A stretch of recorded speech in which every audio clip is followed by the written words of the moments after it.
अच्छी और सच्ची खबर में सबसे पहले बात महाकुंभ की, जो अगले महीने 13 तारीख से संगम नगरी प्रयागराज में शुरू होने जा रहा है। इसमें इस बार 40 करोड़ लोगों के आने का अनुमान जताया जा रहा है। महाकुंभ में आने वाले इन श्रद्धालुओं को कोई असुविधा ना हो, इसके लिए एक से बढ़कर एक सुविधाओं का इंतजाम किया जा रहा है। इसी कड़ी में रेलवे की तरफ से प्रयागराज जंक्शन पर स्लीपिंग पॉड की व्यवस्था की गई, जबकि पर्यटन विभाग की ओर से संगम किनारे डोम सिटी बसाई जा रही है। तो तमाम आधुनिक सुविधाओं से लैस होगी इस बार कुंभ की ये नगरी।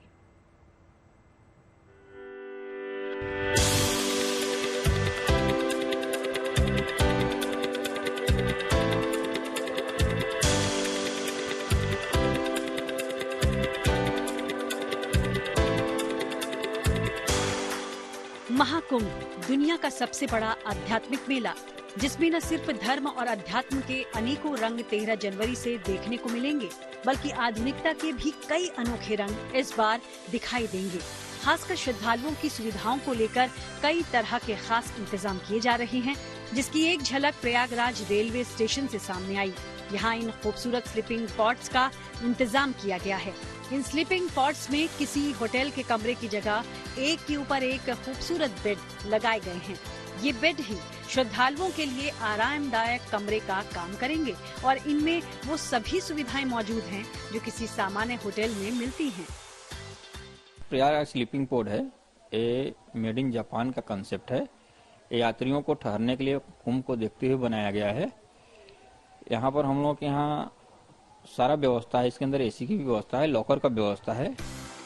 स्लीपिंग पॉड्स व्यवस्था के तहत अलग अलग कैटेगरीज हैं। मसलन महिलाओं के लिए पिंक पॉड है, कपल के लिए ग्रीन पॉड और सिंगल के लिए ऑरेंज पॉड हैं, जो एयर कंडीशन, ताजी हवा के लिए वेंटिलेशन डक्ट, नाइट लैंप, शीशा, मोबाइल चार्जिंग पॉइंट, साफ सुथरे गद्दे और रजाई के साथ ही शेयरिंग बाथरूम की सुविधा भी इसमें मौजूद है। इस स्लीपिंग पॉड्स की खासियत ये है कि महाकुंभ आने वाले श्रद्धालुओं को कम बजट में ये सुविधा उपलब्ध होगी। ग्रीन हम लोग दिए हैं 10 पॉड हमारे यहाँ कपल का है सर। पिंक कलर हम लोग सिंगल फीमेल के लिए बनाया हुआ है, जिसमें 2 रूम हम लोग का फैमिली के लिए बनाया हुआ है सर अलग से। ये अलग अलग 3 पॉड 3 कलर का हम लोग दिए हैं, जिसमें आपका ऑरेंज कलर है वो सिंगल के लिए है, ग्रीन कलर है वो है कपल के लिए है और पिंक कलर है सर वो अपना सिंगल फीमेल के लिए है। रुकने की अच्छी व्यवस्था? हाँ, रुकने की बहुत अच्छी व्यवस्था है सर, सारी व्यवस्था है यहाँ पर, कहीं कोई कमी नहीं है। चारों तरफ सीसीटीवी की नजर में यहाँ जो भी रहते हैं हर तरफ सीसीटीवी लगा हुआ है सर। हालांकि जो लोग 5 स्टार होटल जैसी सुविधा का आनंद महाकुंभ के दौरान लेना चाहते हैं, उनके लिए संगम तट पर जमीन से 15 फीट ऊपर ये डोम सिटी भी बसाई जा रही है। इसके निर्माण में लोहे के एंगल, प्लाईबोर्ड और ग्लास का इस्तेमाल किया जा रहा है। गुम्बदनुमा इस निर्माण को ही डोम कहा जा रहा है, जहाँ से श्रद्धालु 360 डिग्री पर महाकुंभ की हर छटा को निहार पाएंगे। तकरीबन 15 फीट से ऊंचाई पर आप कुंभ मेले का दर्शन कर सकेंगे और सारी सुविधाएं भी लग्जरी होंगी। ये किसी 5 स्टार होटल से भी कम सुविधाएं नहीं होंगी। जो आप एक 5 स्टार में होटल सुविधा देखते हैं, उसी तरह कहा जाता है कि प्रयागराज में तंबुओं का शहर बसता है, टेंट सिटी बसता है, लेकिन अब प्रयागराज में बन गया है डोम सिटी। ये बन रहा है महाकुंभ मेला में, ये सेक्टर 25 है। यहाँ पे ये ईवो लाइफ की तरफ से डोम सिटी बन रही है। अब डोम सिटी की खासियत ये है कि आपने टेंट सिटी तो हमने सबने सुना है, बट हमने नाम इसका डोम सिटी बस इसीलिए रखा है क्योंकि हम डोम्स लेके आ रहे हैं यहाँ पे। और पहली बार सिर्फ ऐसा नहीं है कि ये हमारे जमीन पे होंगे, हम इसको 15 फीट ऊपर उठा के लेके आ रहे हैं, ताकि इसकी सबसे बड़ी खासियत यही है कि यहाँ पे जो भी रहेंगे उनको पूरा कुंभ यहाँ से दिखेगा। यहाँ से पूरी नदी दिखती है, हमारे पुल दिखते हैं, संगम की तरफ का पूरा नजारा उनको अपने कमरे से दिखेगा। जानकारी के मुताबिक इस डोम सिटी में एक बार में कुल 200 लोग ठहर सकेंगे, जिनके लिए 44 डोम के नीचे 176 कॉटेज और 3 BHK वुडन विला बनाई जा रही हैं। बताया जा रहा है कि पर्व के दौरान डोम का किराया 1,20,000 रुपए होगा, जबकि कॉटेज का किराया 80,000 होगा। वहीं सामान्य दिनों में डोम का किराया 80,000 होगा और कॉटेज का किराया 60,000 रुपए होगा, जिसके एवज में श्रद्धालुओं को किसी 5 स्टार होटल जैसी सुविधाएं यहाँ मुहैया कराई जाएंगी। बड़ी बात ये कि अभी डोम सिटी बनकर तैयार भी नहीं हुई है और इसकी बुकिंग शुरू हो चुकी है। डोम सिटी ये प्रयागराज के लिए पहली बार है, कहीं और भी कभी दिखा है ये? जी आपको इंडिया में कुछ जगह है जैसे मनाली वायनाड में आपको ये डोम्स देखने को मिलेंगे, लेकिन इतने डोम्स एक ही जगह पे कहीं नहीं है। कहीं नहीं। जी नहीं। कुल कितनी लागत से बन रहा है और कितने कॉटेज बनने हैं और कितने डोम्स बनने हैं और क्या रेट होगा इसका? जी यहाँ पे टोटल 44 डोम्स है और 176 वुडन कॉटेजेस है जो बिल्कुल इसके नीचे बन रहे हैं। एक डोम के नीचे आपको 4 कॉटेजेस मिलेंगे। ये पूरे एक यूनिट में आपको 10 कमरे मिलेंगे। 10 कमरे। तो 44 डोम्स है और 176 कॉटेजेस है। बुकिंग के क्या हिसाब है यहाँ पर? सर बुकिंग का ऐसा है कि जो हमारे पर्व के दिन है, पर्व के दिनों में एक 1,20,000 ऊपर का रेंट है और जो कॉटेजेस है उसका 80 है और जो हमारे नॉर्मल डेज है उसमें ऊपर का 80 है, नीचे का 60। और अभी हालात क्या है बुकिंग के? जी हालात बहुत अच्छे हैं। 50 से 60% हमारी बुकिंग्स हो चुकी है ऑलरेडी और बढ़ती ही जा रही है।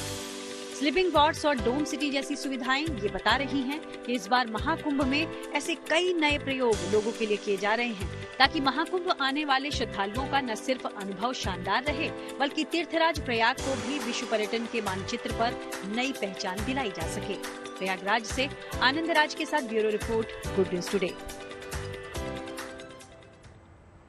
रुक करेंगे अगली खबर का और ये खबर रक्षा क्षेत्र से जुड़ी हुई है। भारतीय सेना को सरहदों की सुरक्षा के लिए बेहतरीन से बेहतरीन हथियार और रक्षा कवच मिले, इसके लिए आईआईटी दिल्ली ने हल्की बुलेट प्रूफ जैकेट और कोल्ड वेदर क्लोथिंग जैसी चीजें डीआरडीओ की मदद से बनाई है। सभी पैमानों पर खरा उतरने के बाद अब इन चीजों से जुड़ी तकनीक को निजी कंपनियों को ट्रांसफर कर दिया गया है, जिसके लिए एक दिन पहले आईआईटी और निजी कंपनियों के बीच एमओए यानी कि मेमोरेंडा ऑफ एग्रीमेंट पर साइन हुआ।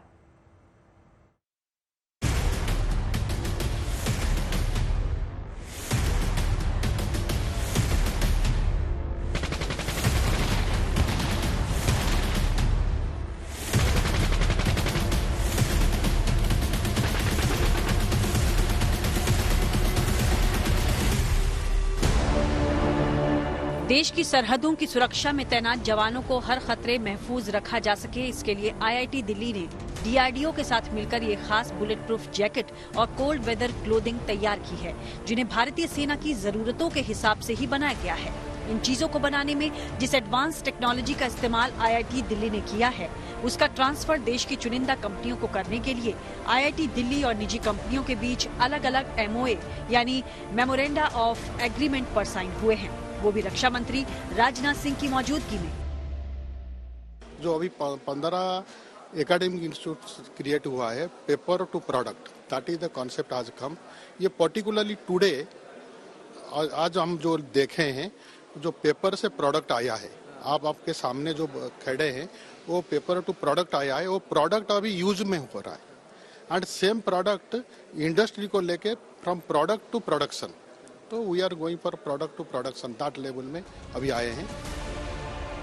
अभेद्य नाम की इस light weight bullet proof jacket का भी एमओए निजी कंपनी से हुआ है, जिसकी खूबी ये है कि इन्हें ना तो AK-47 की बुलेट भेज सकती है और न ही स्नाइपर बुलेट। इसी वजह से इसका नाम अभेद्य रखा गया है। दावा है कि ये दुनिया की सबसे advance light weight bullet proof jacket है, जो हमारे जवानों को दुश्मन की गोलियों से बचाने में पूरी तरह से कारगर है।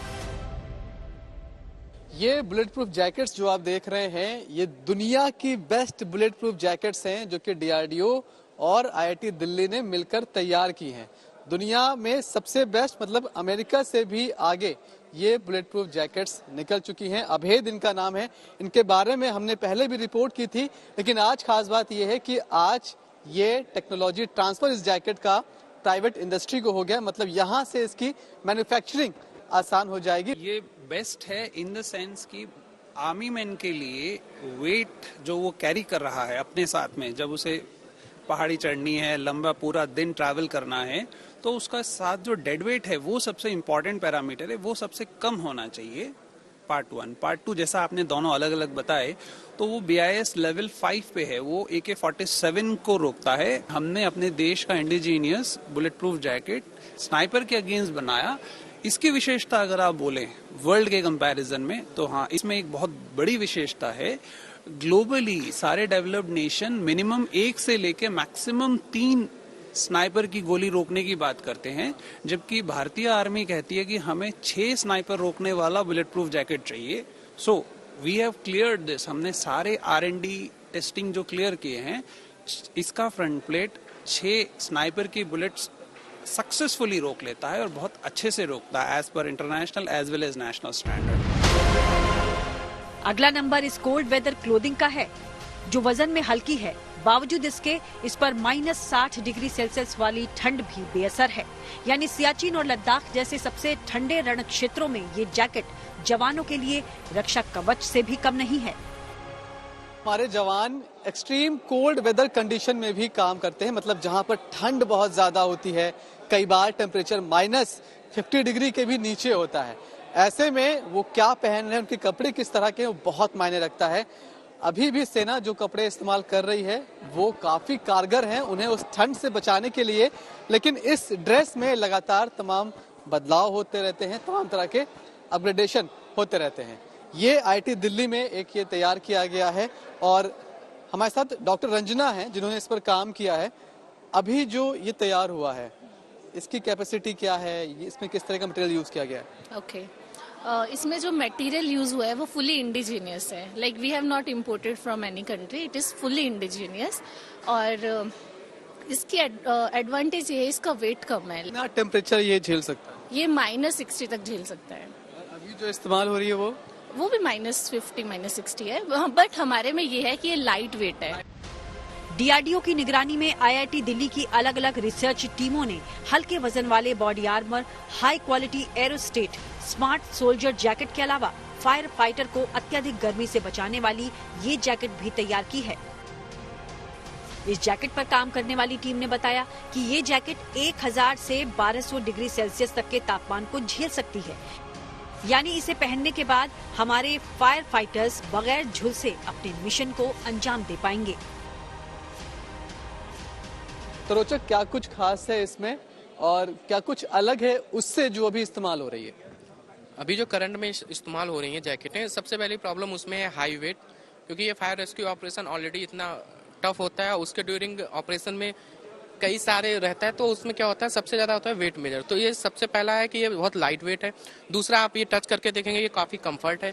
तीसरा, हमने इसकी ऑलरेडी मैनिक्विन टेस्टिंग कर ली है। अब ये क्या हुआ, आज हमारा जो प्रोग्राम था उसमें तीन इंडस्ट्री वाले यहाँ इंटरेस्टेड हैं, वो ऑलरेडी आए हुए हैं यहाँ, वो TOT इसका ले रहे हैं। रक्षा के क्षेत्र में देश को आत्मनिर्भर बनाने में IIT दिल्ली और DRDO जैसे कई संस्थान और निजी कंपनियां काफी अहम भूमिका अदा कर रही हैं। इनकी मेहनत का ही नतीजा है कि आज हमारी सेना को एडवांस से एडवांस टेक्नोलॉजी का फायदा मिल रहा है।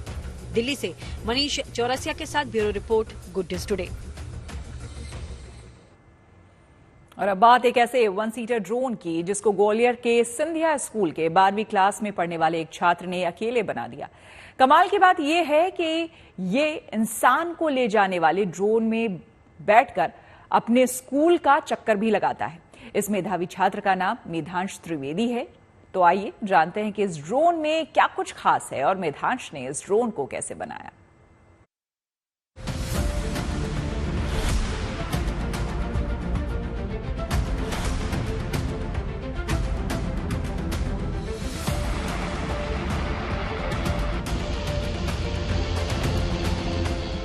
देश के मशहूर सिंधिया स्कूल में उड़ान भरता ये ड्रोन एक छात्र के विचारों की उड़ान का परिणाम है। जिस उम्र में हाथों में cricket bat, hockey stick, badminton racket या बास्केटबॉल, उस आयु में ये हाथ ड्रोन बनाने के सपने को साकार कर रहे हैं। न सिर्फ ड्रोन बनकर तैयार है, बल्कि एक व्यक्ति का वजन उठाकर उड़ान भी भर रहा है। इस 1 सीटर ड्रोन को बनाने वाले सिंधिया स्कूल के 12वीं के छात्र मेधांश त्रिवेदी का दावा है कि ये 80 किलोग्राम वजन तक के व्यक्ति को लगभग 6 मिनट तक उड़ान भरने की क्षमता रखता है। ये मैंने एक ड्रोन बनाया है जिसमें आप बैठ के उड़ सकते हैं और इस ड्रोन में 80 किलो का आदमी बैठ सकता है। इसकी स्पीड 60 किलोमीटर प्रति घंटा है। फ्लाइट टाइम 6 मिनट है।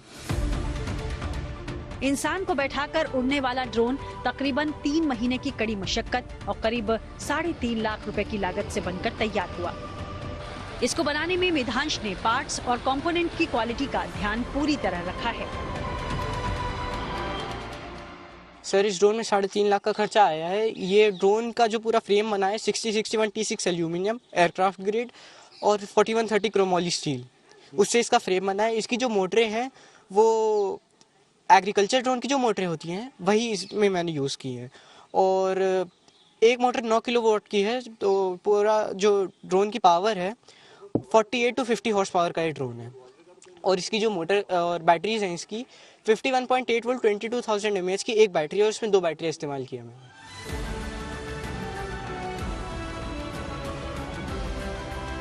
कुछ साल पहले YouTube पर चीन की एक 4 सीटर एयर टैक्सी से प्रभावित हुए मेधांश का जोर अब MLDT-01 नाम के इस ड्रोन की फ्लाइट क्षमता बढ़ाने पर है, ताकि ये उड़ान के लिए ज्यादा प्रैक्टिकल साबित हो। सिर्फ यही नहीं, बल्कि आगे चलकर उनका मकसद परिवहन में इस्तेमाल हो सकने वाले सस्ते ड्रोन बनाना भी है। अभी तो सर 80 किलो बैठा के उड़ सकता है, 6 मिनट का फ्लाइट टाइम है। इस फ्लाइट टाइम को एनहांस करने के लिए, बढ़ाने के लिए मेरे पास दिमाग में एक हाइब्रिड ड्रोन भी है जो पेट्रोल और इलेक्ट्रिसिटी दोनों पे चलेगा। उसकी फ्लाइट टाइम 3 घंटे के पास होगी, उसकी रेंज 400 किलोमीटर की होगी। और मैंने इस ड्रोन के साथ और बहुत सारी चीज़ें बनाई हैं, जैसे रिमोट कंट्रोल एयरप्लेन भी मैंने बहुत बचपन में बनाया था। सुसाइड ड्रोन होते हैं जैसे इंडियन आर्मी में हैं, वैसे मैंने ड्रोन बनाए हैं।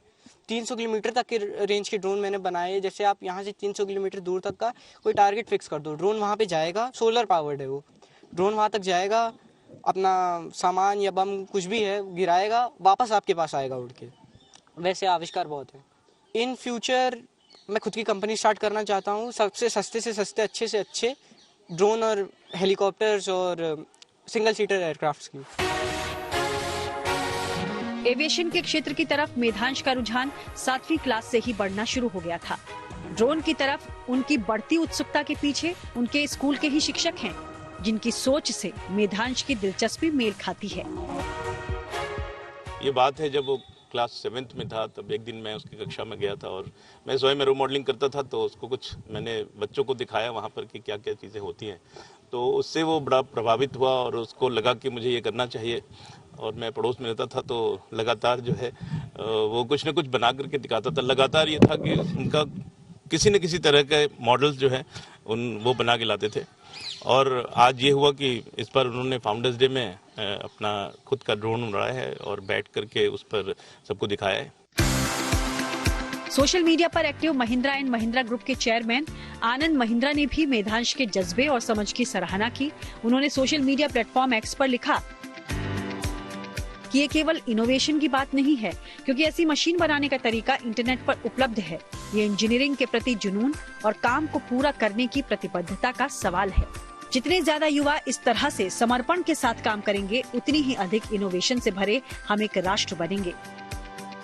सिंधिया स्कूल की स्थापना दिवस समारोह में स्कूल के संरक्षक केंद्रीय मंत्री ज्योतिरादित्य सिंधिया और इसरो चीफ एस सोमनाथ भी मेधांश की काबिलियत की तारीफ कर चुके हैं। अभी देश में 200 कंपनियों और 2000 ड्रोन पायलट्स का प्रतिनिधित्व करने वाली गैर सरकारी संस्था the drone federation of India Bharat में एक सुरक्षित और मानव रहित विमान उद्योग के निर्माण के लिए काम कर रही है, जिसकी वजह से भारत के ड्रोन सेक्टर में जबरदस्त विकास हुआ है। पिछले साल के बजट में ड्रोन शक्ति योजना के ऐलान के बाद से भारत में ड्रोन सर्विस सेगमेंट का बाजार भी तेजी से बढ़ा है। उसी का नतीजा है कि रक्षा क्षेत्र के अलावा सर्विलांस, परिवहन, खेती, आपात सेवाएं, एरियल फोटोग्राफी और पुलिस की तरफ से कानून व्यवस्था बनाए रखने के लिए भी ड्रोन का इस्तेमाल होना शुरू हो गया है। उम्मीद की जा सकती है कि मेधांश जैसी प्रतिभाओं से ड्रोन के क्षेत्र में भारत और कामयाबी हासिल करेगा। ग्वालियर से सर्वेश के साथ bureau report, good news today. इसी के साथ अच्छी खबर सच्ची खबर में मेरे यानी श्वेता झा के साथ फिलहाल इतना ही, लेकिन रात 9 बजे मेरे साथ देखना ना भूले न्यूज पर।